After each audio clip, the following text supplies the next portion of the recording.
Three hitter parlays in the books. Can we make it four? What is going on, everyone? Welcome back into another episode for Just a Bet Outside. We are back with your Thursday, June 8th best bets and some research help, of course. 1 and 1 day for us. One game got postponed due to terrible air quality in Philadelphia. But we hit that hitter parlay. That is three in a row now. We're going to try to make it four today. We need a sweep, though. Let's just do it. But before we dive in, I just want to say I appreciate the positive vibes going on in the comments right now. It is not every channel where you can look at all the comments in a day and not get any negative comments. That is awesome to see. Appreciate you guys. Also, shout out to Mike Collins letting me know that 10 of the 11 hitters yesterday on Tuesday got a hit from that Who's on Fire list that we gave out on Monday. That is pretty cool. So far it seems like it's been a really good week. I didn't check for Wednesday as to how many people got a hit or not, but that was awesome. So, anyways, we got lots of big winners in the Discord today. We had a betting contest, and people were giving out plus money bets, and they were hitting left and right, including Ellie De La Cruz. Holy cow. That was a shot. That lefty for the Reds, that top prospect, he is going to be something special. That is for sure. So, anyways, before we dive in, like, subscribe, comment. We got 176 likes. I wanted 200, but 176 is pretty dang good. Thank you guys. I appreciate all of that. It's time. Let's just get right into it. We got the bets recap page. All right, we had a 1 in 1 day over 9 D-backs and Nats. That was a loser. They had 5 runs after 3 innings, two terrible bullpens, and they couldn't get more than 8 runs. That was pathetic. Wade and Steer, 1+ hit each. That was a winner at -115. Lamont Wade, how about him breaking up the no-hitter in Colorado today with his hit? And then Steer got his decently early, so that was an easy winner.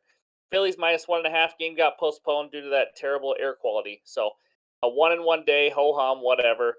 For the year, 125 and 121, down 0.96 units. Now, before we get into the hitter matchups, let's go see what that free square is with our sponsor, Thrive Fantasy. Justin Verlander is the free square for Thursday, June 8th, over a half a strikeout. Hopefully, you guys are taking advantage of this great deal with Thrive Fantasy. Using that promo code JABO or the link below, you get a 100% first deposit match up to $250. All you have to do is deposit at least $25. That's right. Go get some free money. Use this free square Justin Verlander over a half a K and pair it up with one other leg with the player prop parlays that they have. You can make 3.2 times your money. Verlander with the free square, one other bet, 3.2 times. Guys, you could end up with like $600 depending on what you start out with when you're only depositing like 100 at the beginning. It is a crazy good deal. As you can see there, you can hit a 3-legger, 4-legger, 5-legger, and you get a ton of money. 20.2 times your bet on a 5-leg. Obviously, if it was me, I'd start out with the 2-leg. That's just me. But be sure to take advantage of that. They're not going to do this $250 deposit match forever. So, yeah, go check that out. Promo code JABO. Use the link below. All right, let's go. 8 good hitter matchups for you today. Let's start out with Mr. Jose Abreu. 17 for 59, 288 average, 3 home runs versus Jose Berrios.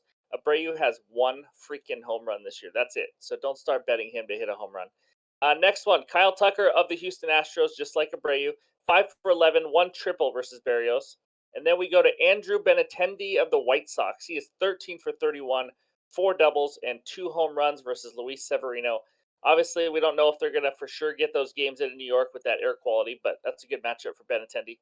Jock Peterson of the Giants, 7 for 23, 7 singles versus Chase Anderson.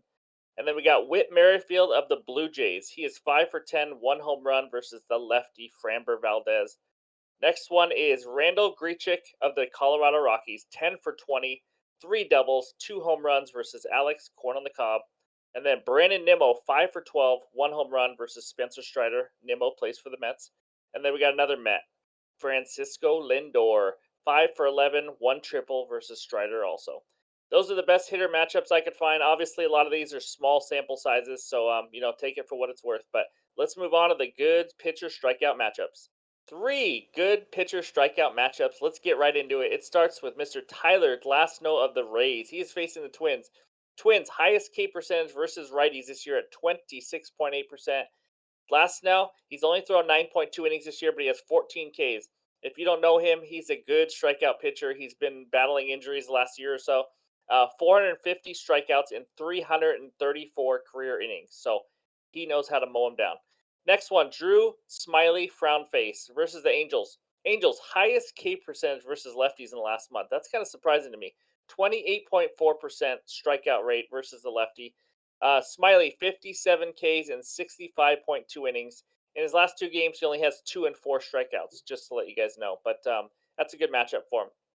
Next one in the same game, Mr. Reed Detmers versus the Cubs. Cubs have the fifth highest K percentage versus lefties in the last month at 26.6%. And Detmers, even though he has struggled this year with an ERA over 5, he does have 60 strikeouts in 50.2 innings. Those are the three best pitcher strikeout matchups. Let's move on to those best bets. Game number one is the Houston Astros at the Toronto Blue Jays. Astros money line minus 125, Blue Jays money line plus 105, over under of 8.5 runs. My best bet in this game, it hurts me to say it because I hate this team, but Astros money line at minus 125.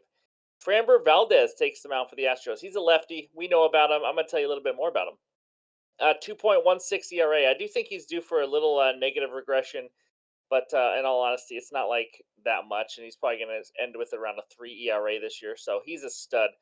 And what's the most amazing part about him is his ground ball rate, which we've talked about before. 63.6% of the time there's a ground ball. That is the 99th percentile. He is as good as it freaking gets at getting ground balls. To go with that, he has a 27% strikeout rate. So this guy's legit. Now, here's the big part of it. This might surprise you. The Blue Jays offense versus lefties in the last month, 29th in the league in WRC plus and 28th in batting average, hitting 214 versus lefties. You have one of the best lefties in the league, and this Blue Jays lineup's been struggling against them. So I like that. Jose Barrios is on the mound for the Blue Jays. I know I have a lot of Blue Jay fans out there supporting this channel, and I'm not here to make fun of Barrios because he has been much, much better lately. I'm not even going to lie. 3.66 ERA, but he is due for some regression himself. He has a 4.65 expected ERA. He's only given up more than 3 earned runs this year one time. That's right. So we got two good pitchers on the mound. I'm not even going to start telling you why Barrios is going to get lit up or anything. But speaking of that, the Astros offense is freaking good right now, guys. They're back to their dominant ways, that's for sure. In the last month, they have the fourth best WRC plus, the sixth best batting average, and the eighth best ISO power versus right-handed pitching. So you have two good pitchers. I give the lean to Valdez as being a better pitcher. He's proved it over the course of this season and his career. And then you have a Jays offense who just can't hit lefties, and you have an Astros offense who is crushing right-handed pitching. And then after that, you go to the bullpens. It's not even close. The Astros have a much better bullpen. So I will take the slightly better starting pitcher, the much better lineup in regards to the splits, lefty and righty, and the much better bullpen with the Astros at only a minus 125 number on the money line. So I like that. That is my bet number one. Let's see if we can make it 4 hitter parlays in a row. It's hitter parlay time, baby. That is right. Here we go. Can we win 4 in a row? Man, do I hope so. Here we go. Corbin Carroll and Nico Horner, 1+ hit each at minus 120. Another one where there's two household names, right? Let's start out with Mr. Corbin Carroll. He's a stud, young rookie player, and he has been looking good. Hitting 287 this year. He hits 281 versus right-handed pitching. He has 1+ hit in 9 of his last 10 games, including 4 hits yesterday. That's a pretty good game. He's facing Josiah Gray, who's a low strikeout guy, which I like to see because that means there's going to be more of a chance to get your bat on the ball. He's not going to be K'ing a lot of guys. He gives up 8.3 hits per 9 innings, which is kind of average. I think he's due for some more regression based on his expected ERA and all that. But after that, let's just say Corbin Carroll doesn't get a hit off of Josiah Gray somehow. The Nats bullpen is almost as bad as the Oakland A's bullpen lately. So he's going to have plenty of chances to get a hit. The next one, Nico Horner, 1+ hit. I love this one. He is facing Reed Detmers, who has over a 5 ERA, like I mentioned, and he gives up 10.1 hits per 9 innings, which is in the 28th percentile. Yeah, he's a guy who can get hit. Horner is hitting 310 versus lefties this year also. And here's the crazy stat. Only on Just a Bet Outside can you get this. Not really, but he has only gone hitless 2 games in a row twice this whole season. I hope you follow that. He's only had 2 games in a row where he went hitless twice all season long. He was hitless yesterday. I don't think he's going to make it 3 times because he doesn't usually do that. He bounces back well. He is hitting 288 this season. I like Nico Horner, 1+ hit. Corbin Carroll, 1+ hit. Put it together, you get minus 120. Let's see if we can make it 4 wins in a row.